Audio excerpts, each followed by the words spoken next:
All right, hey, thank you for being here. I appreciate having you come out this afternoon. Let me just start with one housekeeping measure, and that is to thank this Carpenters for being, letting us use this space. And Joe Hudson, thank you so much, buddy. I appreciate you. Thank you for letting us have this space. All right, to the rest of you, thank you as well for coming. I want to talk to you today, give some brief remarks, first about the prosecutor's office and leadership. Now, you probably have seen and heard I've been serving in the Jackson County Prosecutor's Office since May of 2011. Whew. During that time, I have learned so very much. And I have served longer than any other Jackson County prosecutor in modern history, and longer than any other, I think most any other state elected. But very soon after taking office in 2011, I found myself in a tough spot. I just walked through the door, just got this great job, and I ran into a Catholic bishop in a local diocese that I believed needed to be charged for failing to report suspected child abuse. Sometimes the very worst of a crime, putting kids in harm's way to protect those who have status. Now, I was told then that charging the diocese or the bishop either would destroy my career. I was told that I would be crushed politically.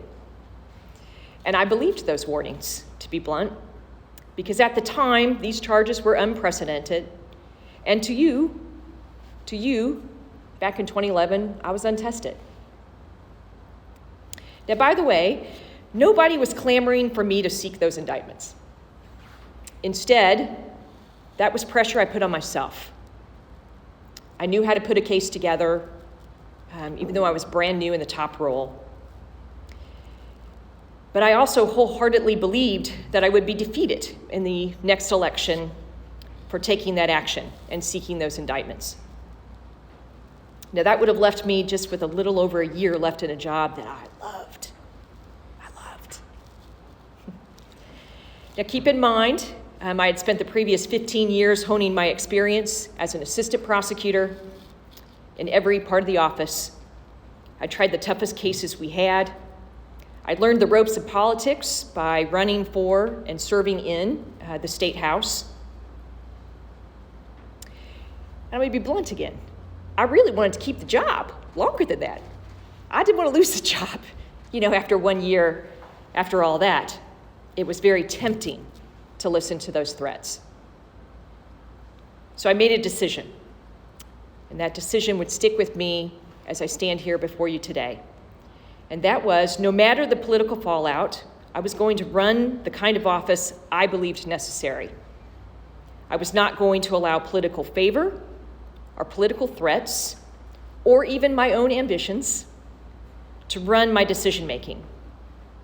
I have stood by that principle. And I have multiple examples of career-ending cases. And here I am. Now, as for the bishop's case, I have absolutely no regrets. Now, that's not because it worked out. He was convicted and I was reelected. That was nice for me. But because I was willing to pay the price to hold the system accountable and to protect kids at the same time. That's what it was worth to me.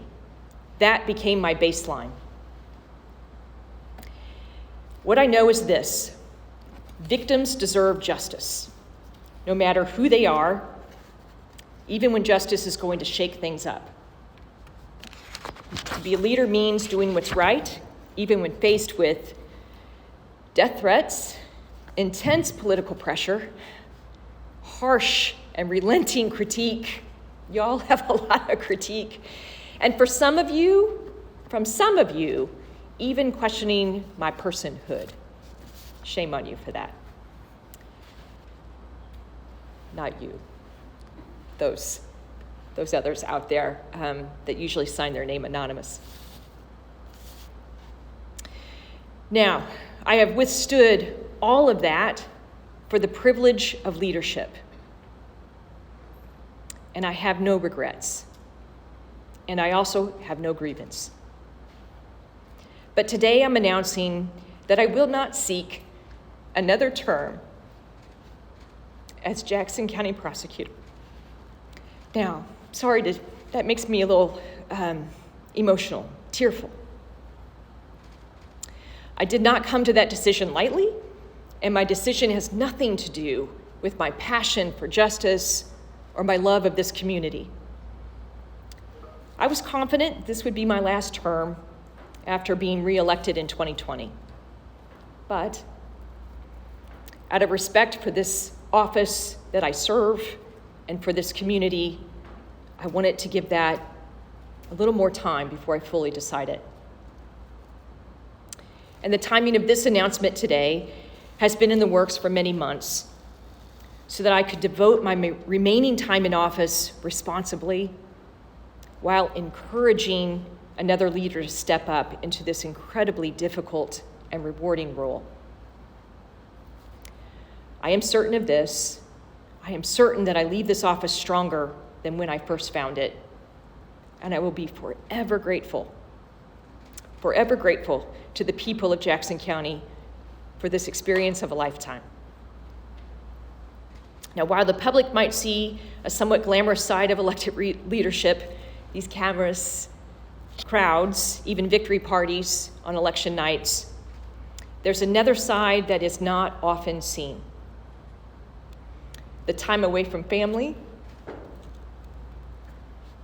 the loss of anonymity, the time spent pondering death threats, the mental gymnastics involved in making difficult decisions, which in this job, they come almost daily, by the way. And the hardest of all is carrying the toll of violence. It does weight my heart, as it should. I've cherished this community and this office that I have the privilege of representing with everything that I've had. My love for both has only grown. It has not diminished over time. Now, there have been times where my heart was broken, my spirits crushed, but so many, many more times where my heart was lifted simply by fighting the fight for justice. What a great call I've had. Now, I've been long thinking about the most graceful way to lead this office, but also the most graceful way to exit. Jackson County deserves someone who's ready to endure each heartbreak and embrace each fight. I acknowledge, though, how taxing this position is. I have been on call 24 hours a day, 7 days a week, 365 days a year, since May of 2011. Now, in May of 2011, I bounded into this position, and I honestly, I felt like I had endless energy. I shouldn't say this with my family in the back, but Saturdays would roll around, and I would kind of be disappointed that it was Saturday and no one was going to be in the office the next day. That's how much I loved the role. I still do. But my farm girl work ethic only allows performance of this job at 110%. And Jackson County deserves that pace, and they need it. But my family deserves my attention too, and more than I've been used to giving to them. And I'm ready for a different pace. I want to say that I have stood on the shoulders of those who have come before me in this role. It's important for me to acknowledge some of them: Albert Reederer, Claire McCaskill, Bob Baird, I acknowledge them for their leadership, the lessons I learned from them, and I wish to leave this office in the hands of a new steward who I pray will love and cherish this office as much as they did and as much as I do. I want to publicly acknowledge my staff. Dion Sankar, thank you, brother, for being such a graceful warrior. I wouldn't want to do this job without you. And Mike, who's been with me since I first came in 2011.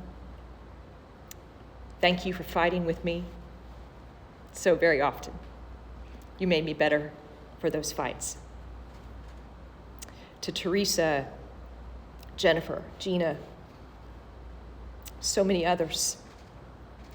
Tony, Keith, Claire, Stephen.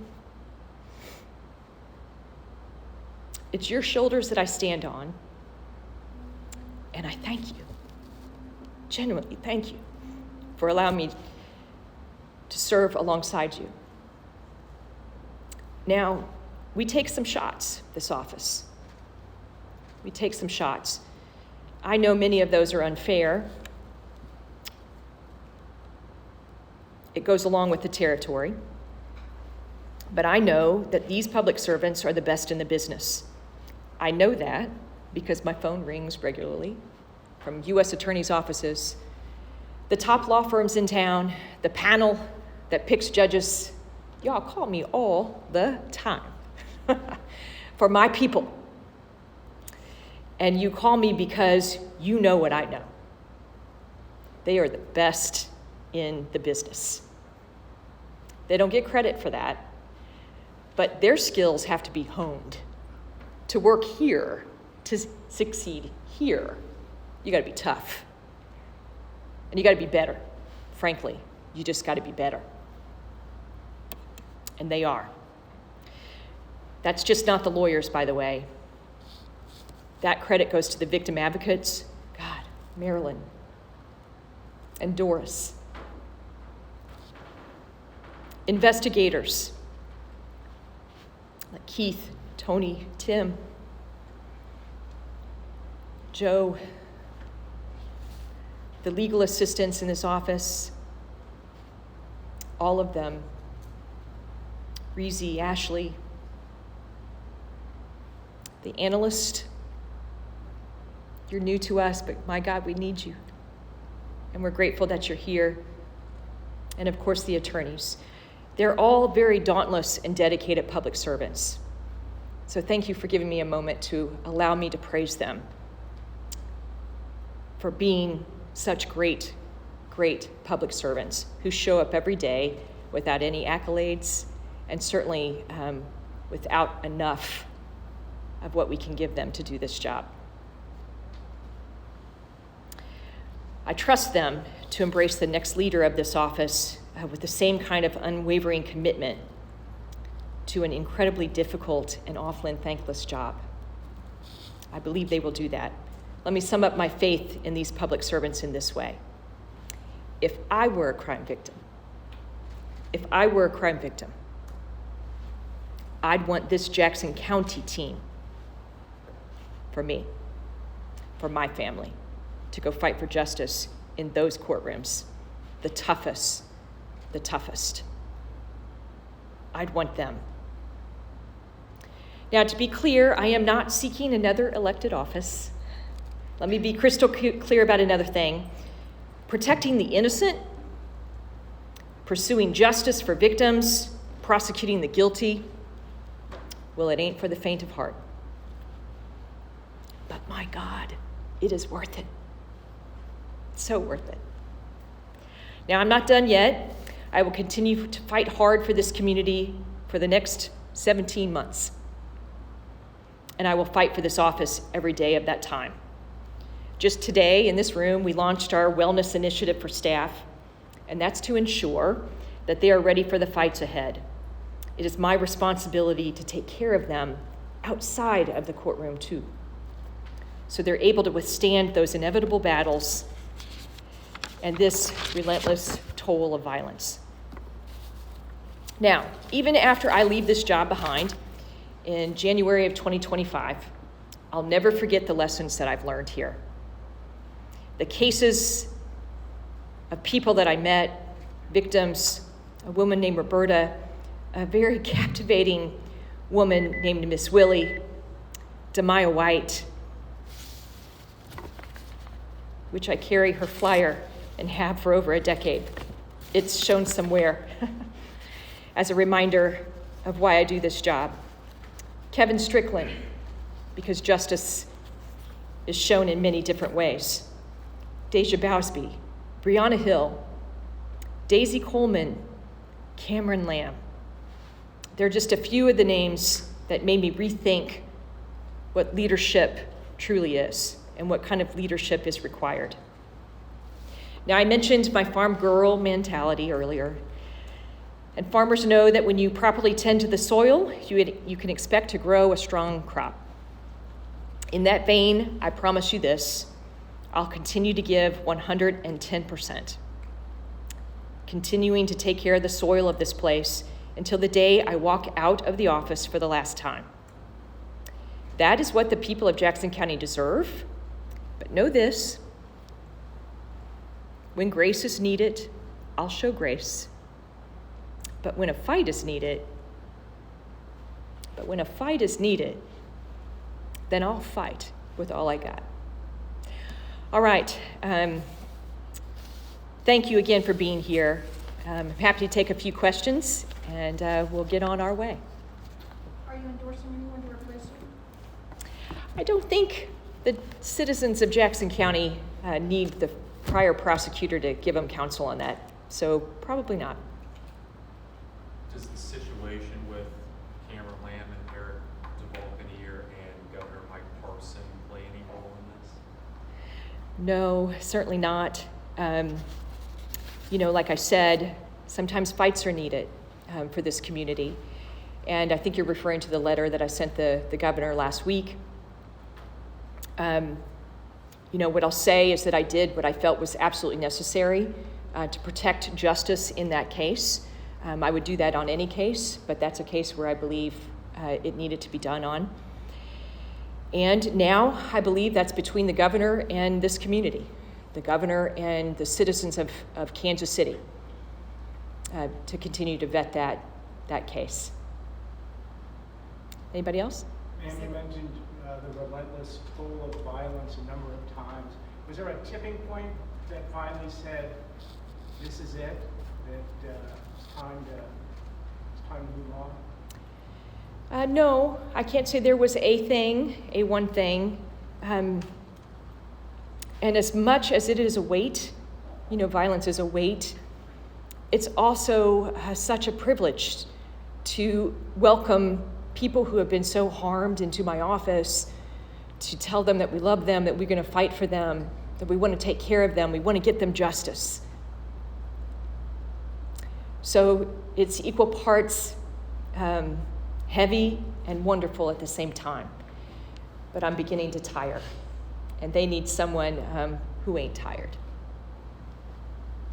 Yes, ma'am. You said you have 17 months left. Do you have any idea what's next for you after that? Yeah, I do have some ideas on what's next. I will still stay engaged in this kind of work.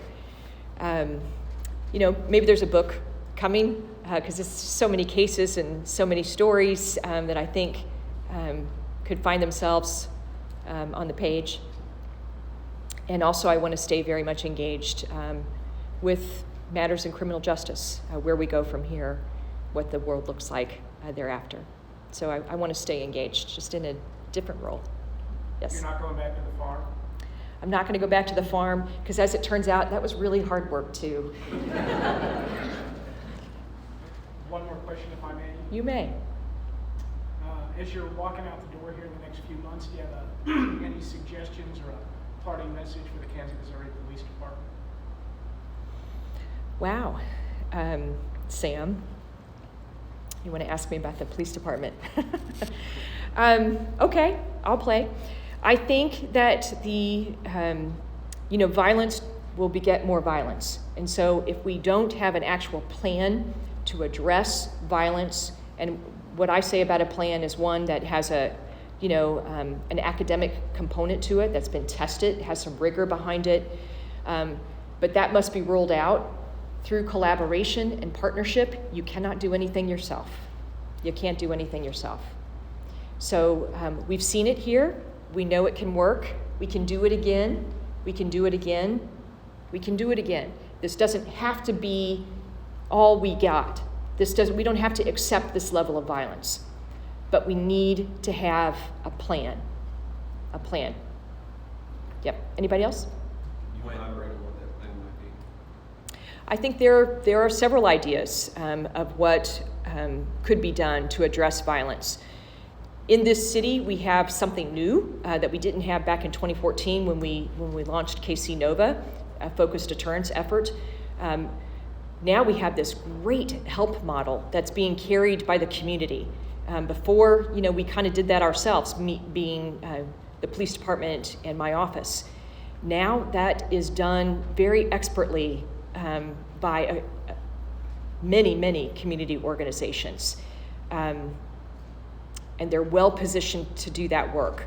So that energy paired with a law enforcement strategy, that law enforcement strategy, of course, has to be at least agreed to some level by the community. It is their community that's being policed. And there are different ways that can be done. And I think this is a community that will tell you what they think.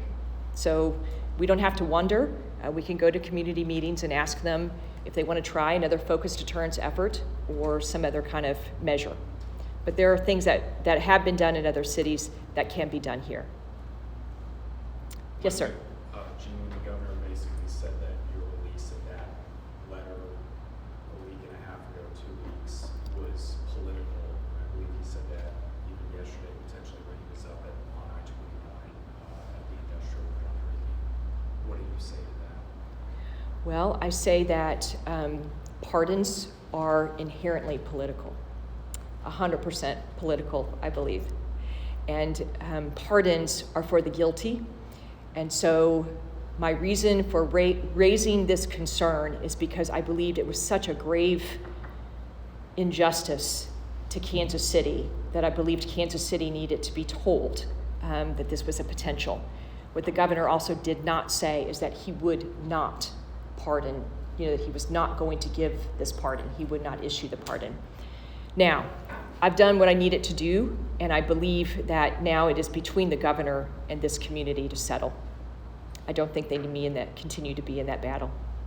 All right, anybody else? Is there any particular operations that your office conducted that you're proud of? Say that again? Is there any particular operations that your office conducted that you're proud of? What's something you want to hang your hat on? Yeah, gosh. Man, a bunch. Some of them are kind of boring, perhaps, to you, but getting us ourselves launched into an electronic era long before every other industry has done it. But it's very, very hard, in the court system, in the criminal justice system, to get yourself there. I know, unsexy, but that was a hard-fought battle, and we're still doing that. Hiring data analysts. I have two here, and man, that was one of the smartest things that I've done in this office, because they actually show you your data. They show you what it means, and then you can bend around that. So that's been critical, and that's how we got new policies in the office, was based on data, our own data, and analyzing it. All right, I think that's it. Thank you all very much. I appreciate you coming out today. I wish you well. And we'll see each other soon.